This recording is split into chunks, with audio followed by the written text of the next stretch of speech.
First of all నేను ఈ వీడియోలో విరాట్ కోహ్లీని సపోర్ట్ చేస్తూ మాట్లాడడం లేదు, కానీ పబ్లిక్ లో తన పైన ఉన్న ఒక స్ట్రాంగ్ డౌట్ ని క్లియర్ చేయాలని ఈ వీడియో చేస్తున్నాను.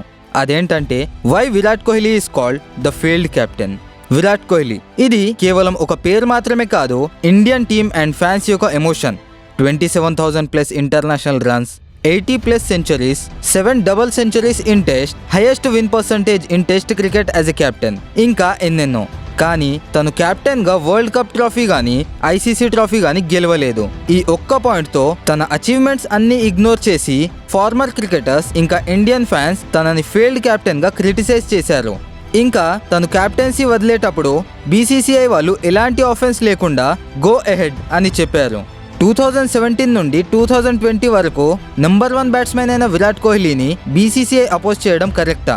ఈ వీడియోలో మనం ఇండియన్ టీంలో విరాట్ కోహ్లీ యొక్క కాంట్రిబ్యూషన్, తన డౌన్ఫాల్ ఎక్కడ నుండి స్టార్ట్ అయింది, అండ్ బీసీసీఐ విరాట్ కోహ్లీని ఎందుకు అపోజ్ చేశారు, ఇంకా ఇండియన్ ఫ్యాన్స్ అనవసరంగా ఎందుకు కొట్లాడుకుంటారు అనే దాని గురించి తెలుసుకుందాం. ఈ వీడియో యొక్క మెయిన్ థీమ్ వచ్చేసి విరాట్ని డిస్రెస్పెక్ట్ చేయడం ఎందుకు తప్పు అని చెప్పడం మాత్రమే. So respect every Indian cricketer and let's start the video.